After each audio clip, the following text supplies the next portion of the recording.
Greetings, friends and fellow freelancers. Welcome back to another episode of Tabletop Mercenary. This week, I wanted to try on a new format, and I wanted to, tackle a new topic, in that I have not talked about actual plays very much on this or any of the other channels that I'm part of, so I wanted to take a moment to share the knowledge that I've acquired because I've been looking into making one. I do a lot of related content, and I know a lot of folks who do make actual plays, so I figured I would tear the band-aid off and give folks, a bit of a look behind the scenes and behind the curtain. But I wanted to do it in a way that highlighted both the good sides of things and the bad sides of things, in addition to, some of the stumbling blocks we might not think about. So if this is a format you'd all like to see me do more with in the future, please let me know down in the comments below. If it's a format you don't want me to do anything else with in the future, let me know that too. And before we get into it, apologies for my lighting setup. It's been a thing, but that is one of the things you have to deal with when it comes to making any kind of show on the internet, and we'll get into that going forward. But before we get to all of that, let's start with the good things.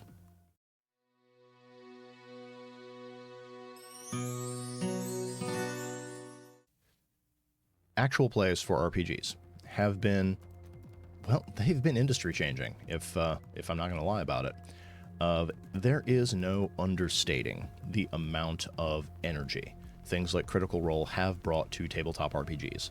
Between that, the way it's been portrayed in shows like Stranger Things, it helped take, Dungeons & Dragons specifically, and RPGs in general, into the mainstream in a way that has rarely been done before. It's not a thing that's ever really been a secret, certainly not over the past couple of decades. We've all seen the cartoon that has, the D&D episode.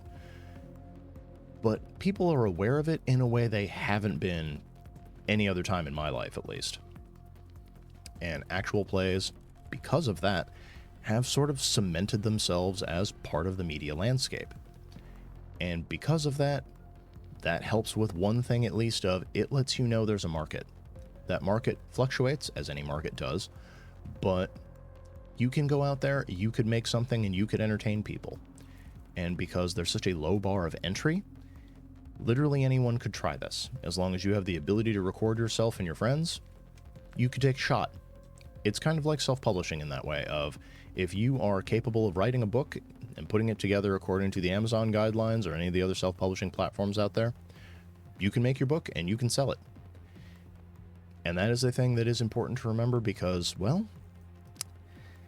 not everything has such a low bar of entry. Not everything is open to basically anyone who has the basic tools to make it happen. And that's important to remember. Secondly, actual plays are scalable. You can do something small, you could do something big, you could do something in the middle, and you can do all of those on the same channel if you want to. So whether you're doing something on a podcast platform, whether you're doing something on YouTube, you have the ability to choose your level of commitment. If you want to just dip a toe in, let's say you want to, run a one-shot with you and some of your friends, you want to put it out there for people to see it, it allows you to test the reaction of the audience. And maybe people are lukewarm on it, maybe people really like it, maybe there's people demanding sequels. They want to see more of these characters, they want to see more of these players. That lets you know, hey, you found at least some fans, you could keep this going. On the other hand, if you really want to dedicate yourself to this, you could do a years-long campaign, and you could just put all of that out there for people to see, if you so desired. You don't have to do one or the other. You can do it at any level you are capable of, and if the level you're capable of changes, you can change the amount of output you're doing. That is entirely up to you. And as far as a marketing concern goes, actual plays are a great way to put eyes on games and products you're making, if that is something you're doing as a designer. It's at least part of the reason that I have said multiple times, if Army Men does start getting really popular, I will make an actual play of it. I will get my group together and I will film us all going through at least one mission, and folks can see how well that goes. They can get an idea of what experienced players going into this game are capable of, what the sort of vibe is going to be for a particular mission, and just bring them into the world of my game. It, in that point, operates not just as a piece of entertainment for people, it's also an advertisement for my personal RPG. And that is another great thing that they have of, if you're a game designer who is trying to get more eyes on stuff that you make, Or if you have other game designers in your group who could use a boost, that's one way to get more people paying attention to this game, asking questions about it, or just sharing it around, going like, hey, this looks like fun. Maybe we should pick this up for our table. And those are some of the really good things about it. However, if there was nothing but good things, all of us would already be out there making them. So let's move to the other side of the coin and talk about some of the bad things when it comes to actual plays.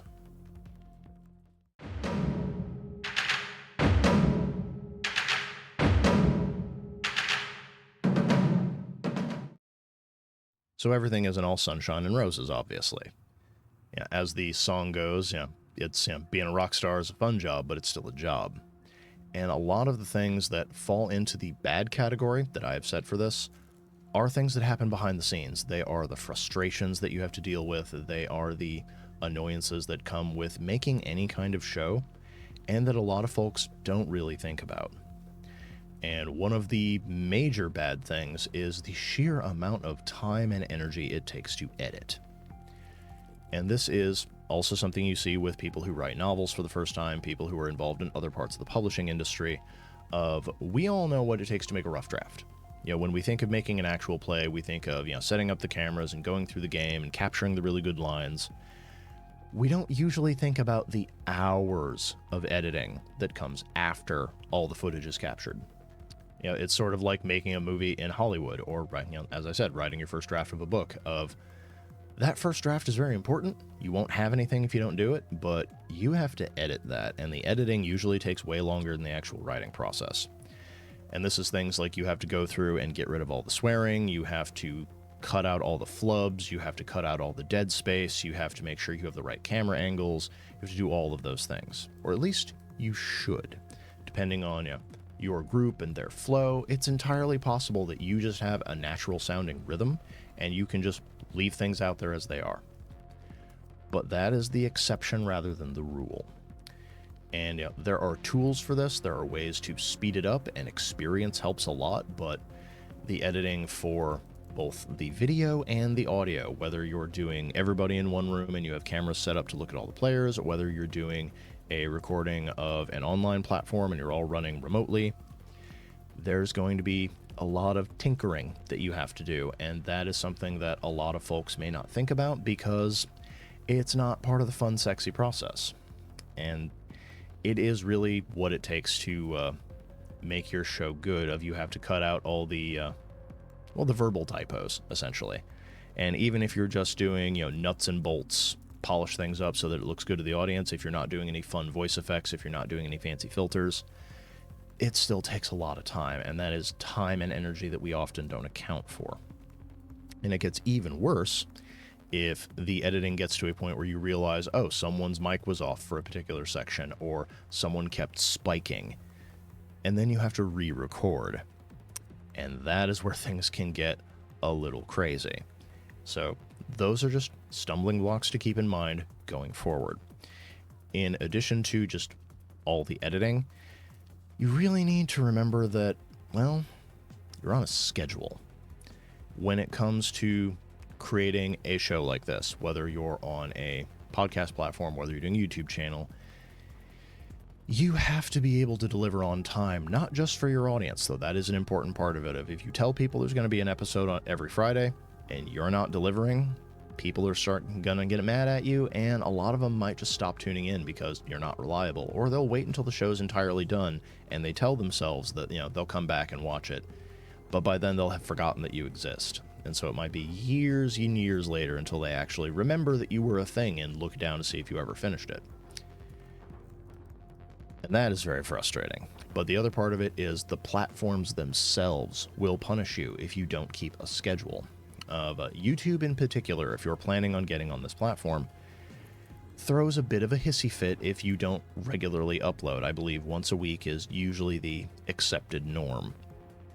So if you're uploading less than that, the algorithm is going to start punishing you as a way to try and force you to do more, to do better, and to keep your numbers up so that people will actually tune in. And if you're just doing this for funsies, then that's no never mind to you.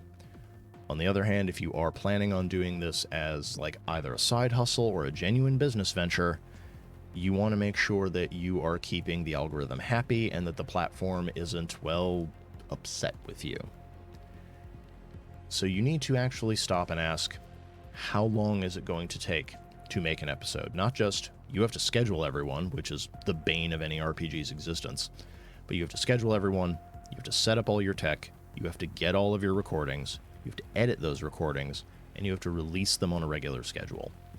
And it's for this reason that a lot of folks who do these things seriously will either do something that has like a fast turnaround time, or they will try to get several episodes like in the magazine so that they can release them. And then if there is a mess up in time or scheduling, or someone has to go to the hospital, or someone's kid is sick, it's not going to destroy your scheduling because you have more than like a cheese slice worth of wiggle room.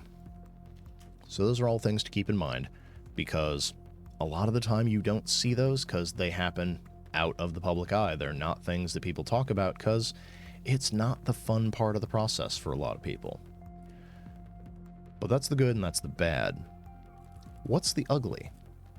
I'm glad you asked.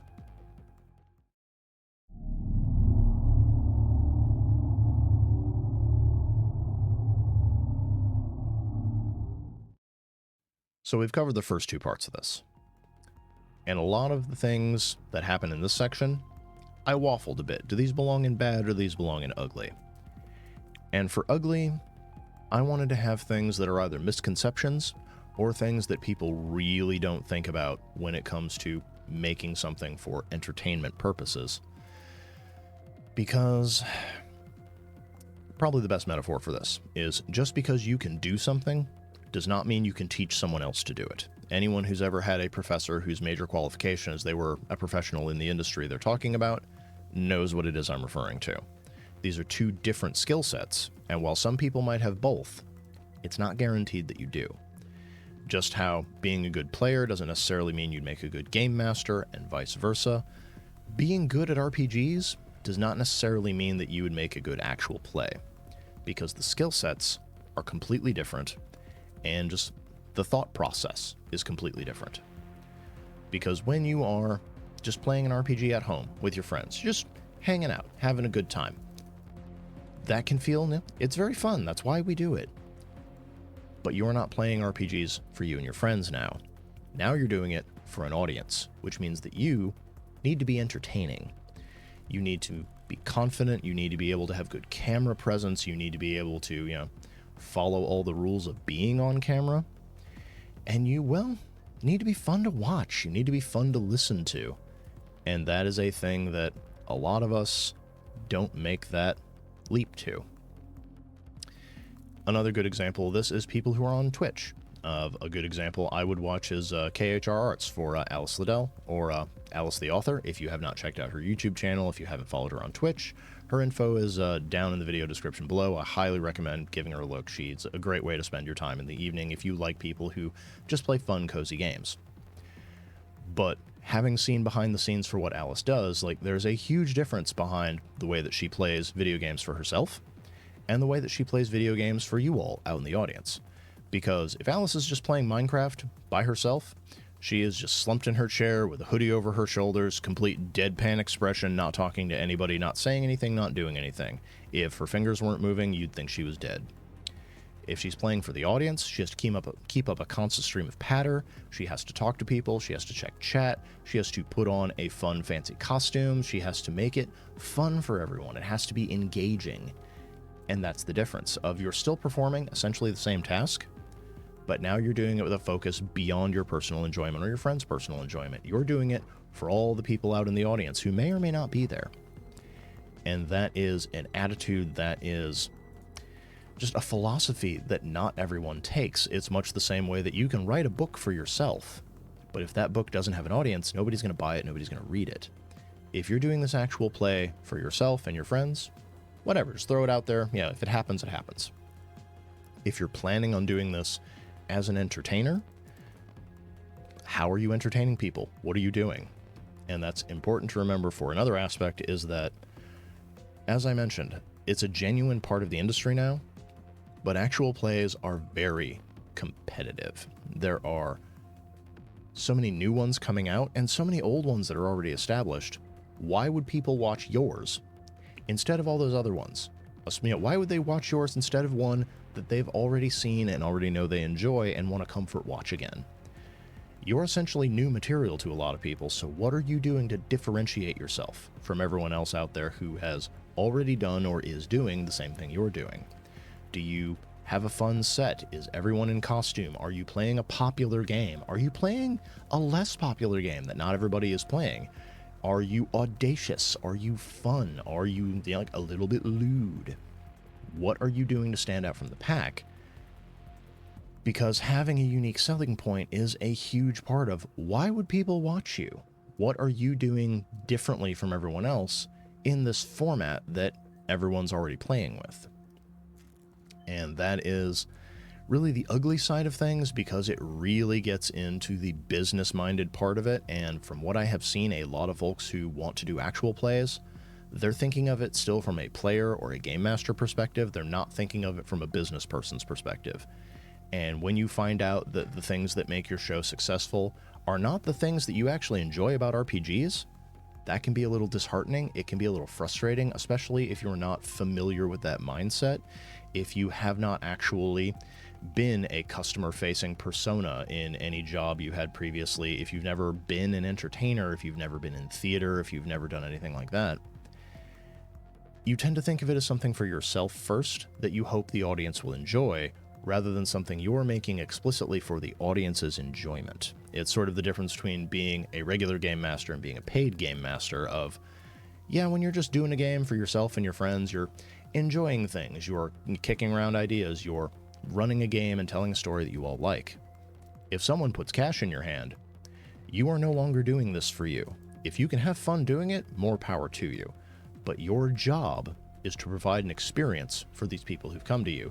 You're essentially a very silly party clown who, instead of wearing makeup, has a bunch of minis. And that is, generally speaking, something that I think will make an actual play better if you can adopt that idea of you're not doing this for your enjoyment.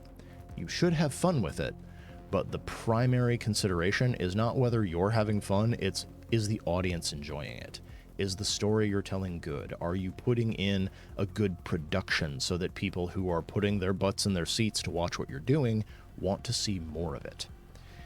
And that is something that a lot of people really don't like, because there is, if I'm going to be bluntly honest with everyone, because that's why you come to this show, the few of you that do, there's a lot of ego when it comes to creating, whether we're doing actual plays, whether we're making RPGs, whether we're doing anything else involving gaming or books or publishing. People have a really hard time taking their ego out of things and setting it aside. And that is one of the best ways to shoot yourself in the foot, because being an auteur is not a great way to actually make a living. People don't usually enjoy it because it's something that's so highly personalized to yourself that, you know, it's difficult to get into it. It's difficult to really enjoy it. Other people don't enjoy it the way you enjoy it when you're making it purely for yourself. And that is something to keep in mind, and it's something that is one of those hard truths I think that people should hear. Because there's a colossal amount of work that goes into making any kind of video production, any kind of audio production. And if you're planning on doing it and then just like make episode ?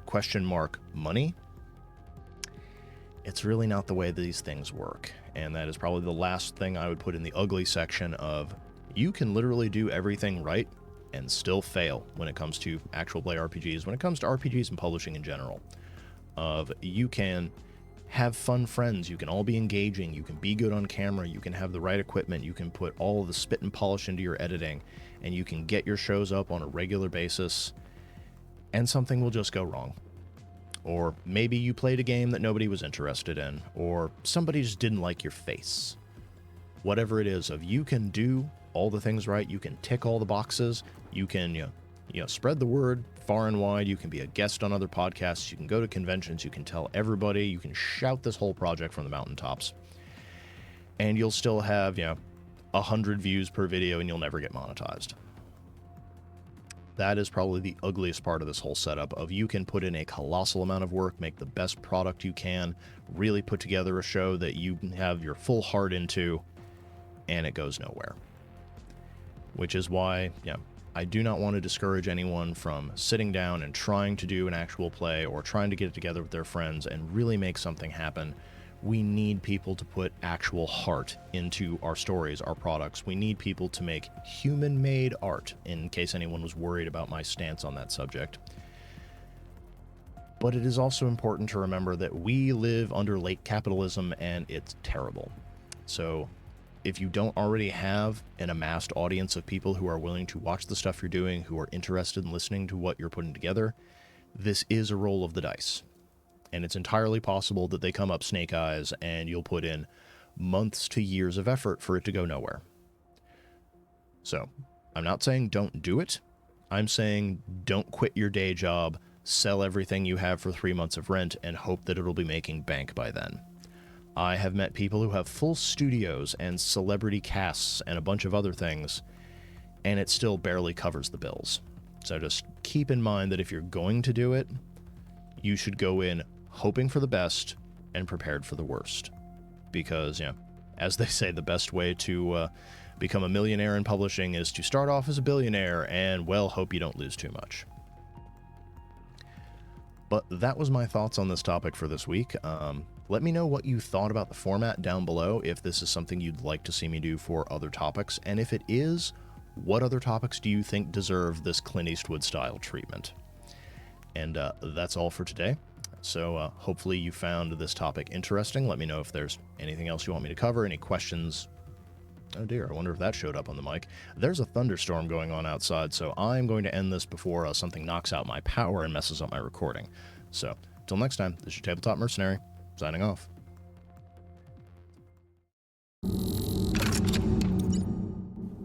First and foremost, thank you for staying to the end of this episode of Tabletop Mercenary. If there's a question you have about being an RPG creator, please don't hesitate to put it in the comments below so I can address it in a future episode. If you want to help me keep the lights on and keep this show going, then please consider subscribing to the channel, liking the video, and giving it a share on your own social media pages to help boost the signal. Lastly, if you really enjoyed this episode, please consider leaving a tip by buying me a Ko-fi or becoming a Patreon patron at the links in the video description below. You'll find me on both sites under the name The Literary Mercenary.